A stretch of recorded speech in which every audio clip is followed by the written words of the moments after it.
काय प्रतीक काय घेत कुठं? अरे शिवजयंतीची तयारी करतोय. डीजे बुक करायला चाललोय. नुसता आवाजा नुसता राडा आता उद्या. तुमचा काय प्लॅन आहे? नाही बाबा, आमचं यावर्षी ना जरा वेगळं प्लॅन आहे. म्हणजे म्हणजे कसं आहे ना, महाराज फक्त नाचून कळणार नाहीयेत.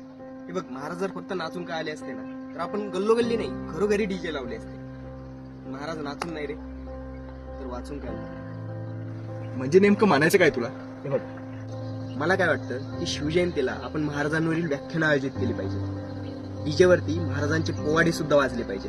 महाराजांचं चरित्र, महाराजांचे विचार पुढच्या पिढीपर्यंत कसे नेता येईल यासाठी प्रयत्न केले पाहिजेत. गड किल्ले फिरले पाहिजेत आणि सगळ्यात महत्वाचं म्हणजे महाराजांचे विचार जिवंत ठेवण्यासाठी नवनवीन संकल्प केले पाहिजे. खरं तुझं.